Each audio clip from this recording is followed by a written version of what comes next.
Peut-on dire d'Alain Marty, bonjour, que vous êtes un homme de théâtre ou un homme de spectacle?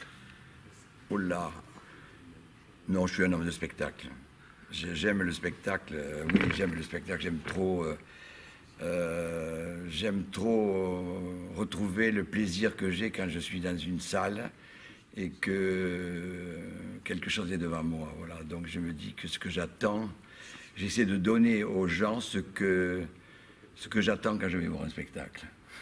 Donc vous avez travaillé de nombreuses années dans un petit palais qui s'appelle le Palais Garnier, Voilà, et peut-être même à Bastille. Non, pas Bastille, parce que je suis pas jeune et que quand Bastille a commencé, je m'arrêtais juste. C'était ma retraite, voilà. Je suis resté 25 ans à l'Opéra et j'étais assez vite intéressé par la chorégraphie. D'ailleurs, je suis toujours fier de dire que c'est moi qui ai créé les soirées des jeunes chorégraphes à l'Opéra, qui ont eu lieu en 81. Et voilà, donc la chorégraphie m'a intéressé tout de suite, dans la mesure où j'avais envie de... il faut dire que c'est bizarre. La chorégraphie est venue par accident, parce que j'ai eu un accident grave à un genou. Et j'étais handicapé, alors que j'entamais une belle carrière. Là, moi, j'étais sujet à l'opéra et j'ai dansé beaucoup de rôles d'étoiles, entre autres beaucoup l'Oiseau bleu, qui était quand même des rôles très durs. Je pense que j'étais technicien, un bon technicien. Mais voilà, et donc, avec cet accident, j'étais diminué. On me demandait de danser. Et il y avait donc les gros rôles du répertoire. Il y avait des choses que je ne pouvais pas danser, où il fallait truquer. Et je me suis dit, bon, d'ailleurs, j'ai demandé à une amie chorégraphe, est-ce que tu veux pas me faire un solo? Tu ferais un solo qui s'appellerait Variation pour le genou gauche, sur le concerto, sur le concerto pour la main gauche, de la mesure où c'était mon genou droit qui était abîmé. Et puis finalement, elle ne l'a pas fait, et je l'ai fait. Et on m'a dit, mais écoute, c'est bien, voilà, et ça a commencé comme ça, la chorégraphie. Et dans la chorégraphie, pardon. Non. Et dans la chorégraphie, ce qui m'a intéressé toujours, déjà à l'opéra, j'ai eu des avertissements, et même des blâmes et des retraits d'argent, parce que je parlais, je chantais en scène. Ah oui. Voilà, donc vous voyez, c'est un peu comique. C'est vrai, dans un rôle qui s'y prêtait, c'était le Songe d'une été de Neumayer, voilà, où il y avait les artisans, il fallait s'exprimer. Et il y avait l'air de la Traviata et je me suis mis à chanter. Et Neumayer m'a dit, je ne l'ai jamais vu comme ça, c'est formidable ce que vous faites. Bon, mais donc, et c'est venu comme ça, j'avais envie de m'exprimer. Disons que j'avais marre d'être le danseur qui est dans un bocal où on est muet comme ça. J'avais envie que des sons sortent. D'ailleurs, c'est ce que je fais dans le spectacle, avec le roi, avec le troubadour. Et là, j'ai eu envie de m'exprimer. Et donc... on doit se définir quand on est créateur, on a une compagnie, qu'est-ce que vous faites, quel est le but. Moi, mon but, c'est de rapprocher le geste du mot. C'est-à-dire que j'aime que dans mes spectacles, il y ait du texte. Pas beaucoup. Là, il y en a pas mal, parce que c'est très beau, il y a des textes de troubadour aussi. Mais voilà, et j'aime qu'il y ait quelques mots qui sont des petites phrases qui ouvrent des univers. Et après ces univers, j'aime le passage. Et vous êtes arrivé comment sur ce projet d'Aliénor, qui est présenté maintenant pour quelques soirées au Théâtre du Gymnase. Oui. Aliénor, c'est une chose qui me tient à cœur depuis longtemps, parce que d'abord, je suis du pays d'Aliénor, je suis d'Occitanie. Je n'aurais pas cru, parce que vous n'avez pas du tout l'accent. Hein. Voilà, c'est un personnage qui m'intéresse beaucoup, voilà, donc, puis ce personnage aussi d'Aliénor me plaît beaucoup, parce que Aliénor, c'est la première féministe, et ça, je ne sais pas si les gens le savent, cette femme qui vraiment, quand même, Aliénor, c'est le XIIe siècle, puisqu'elle est née en 1100, à peu près 120, je crois, elle est morte en 1200 et quelques, 1201, elle avait 80 et quelques années. Ce qui était rare pour cette époque-là. Incroyable, surtout une femme incroyable qui a passé sa vie à cheval et qui, quand on voit que même à 70 et quelques années, elle est partie en Castille chercher sa petite fille qui va devenir Blanche de Castille. la mer de Saint-Louis. C'est incroyable de voir cette femme qui était toujours vraiment extraordinaire. Et d'ailleurs, ce qui est intéressant aussi, c'est que personne ne le sait, mais c'est soi-disant, c'est Aliénor qui aurait inventé la culotte pour les femmes. Ça. Voilà. Donc, dans la mesure où elle montait beaucoup à cheval, voilà, donc... voilà, donc, et ça, il y a un petit clin d'œil dans le spectacle. Mais donc, pourquoi Aliénor? Aliénor, donc cette femme qui est quand même, qui a été, par son intérêt pour les troubadours, qui lui est venu de son grand-père, Guillaume IX d'Aquitaine, qui a été le premier troubadour. C'était Guillaume IX d'Aquitaine, qui, au lieu de célébrer la beauté et la force et la victoire de l'homme, en a eu marre et a eu envie de chanter la femme, la beauté de la femme. Il aimait beaucoup les femmes. Et il a été le premier troubadour qui a chanté la femme. D'autres troubadours, se sont intéressés à ça et se sont mis à chanter la femme.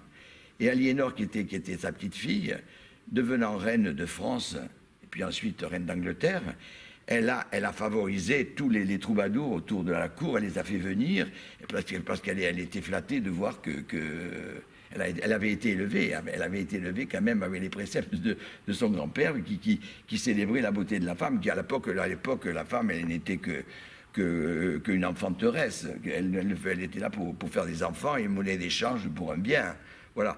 Donc elle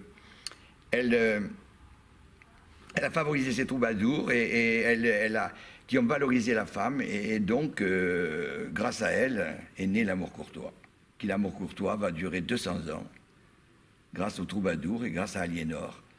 Et l'amour courtois qui s'est propagé, l'amour courtois était là, on parle de la noblesse, et ça, puisque c'était bon, les aristocrates, la noblesse, mais je veux dire, le peuple, à cette époque-là, il n'avait pas une grande part au chapitre, si on peut dire, voilà, donc, puis il s'exprimait, disons qu'il ne savait pas s'exprimer, heureusement que, sachant s'exprimer, ça existait. Donc voilà, pendant 200 ans, l'amour a rayonné, l'amour courtois a rayonné dans l'Europe entière. Ça veut dire que dans l'Europe entière, pendant 200 ans, les femmes ont été les égales de l'homme en amour. Elles n'étaient plus tout d'un coup des femmes qui étaient là uniquement pour faire des enfants. Elles étaient tout d'un coup, comme ce qui est le but de l'amour courtois, puisque la thématique de l'amour courtois, c'est qu'un troubadour, pendant 10 ans, courtise une dame. Il est tout d'un coup amoureux d'une dame, voilà, comme on pourrait. Moi, ma passion, c'est Calas. Donc voilà, on aime, on vénère une personne, on la célèbre, on l'idéalise et on l'élève, si bien que cette dame prend conscience que tout d'un coup, elle existe. Qu'elle n'est pas unique là qu'une monnaie d'échange, qu'elle est une femme. Et là, donc, les femmes ont existé. Et donc, le troubadour la courtise pendant 10 ans.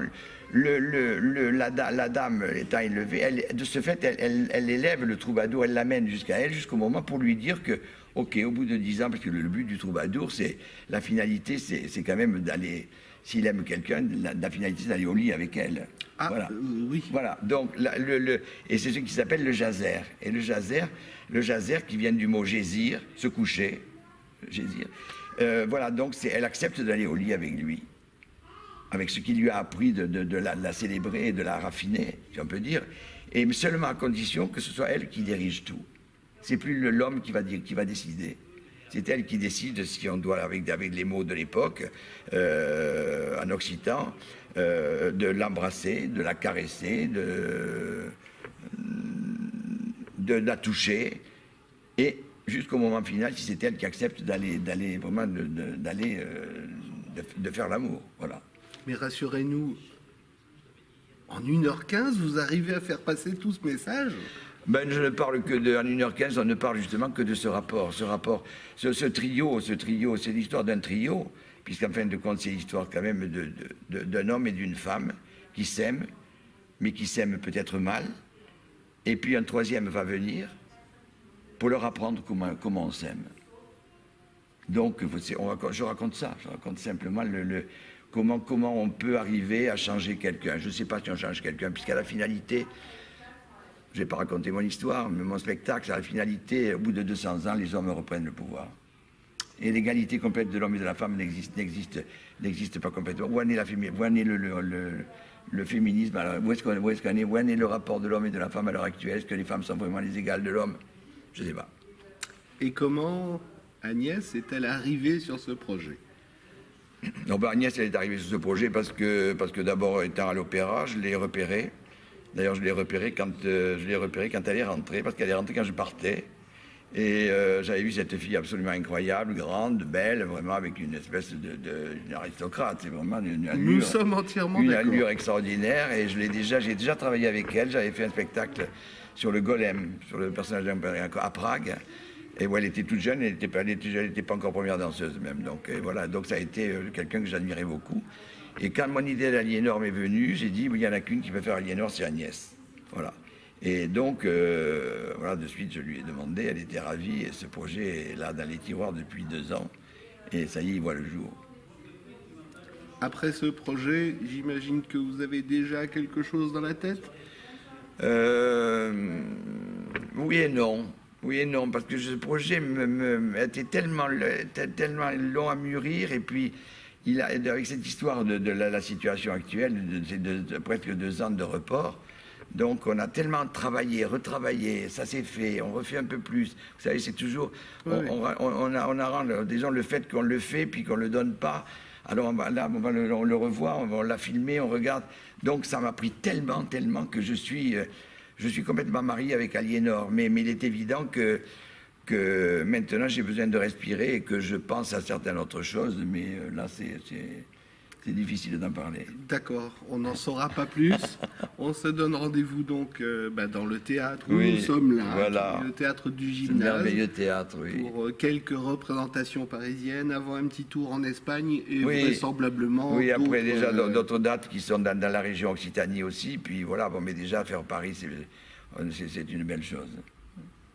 Eh bien écoutez, je vous remercie. Mais moi, c'est moi qui vous remercie beaucoup. Et à bientôt sur la scène qui est de ce côté-là. De ce côté-là. Nous, on est devant les petites loges privées. Très bien. Au revoir. Au revoir.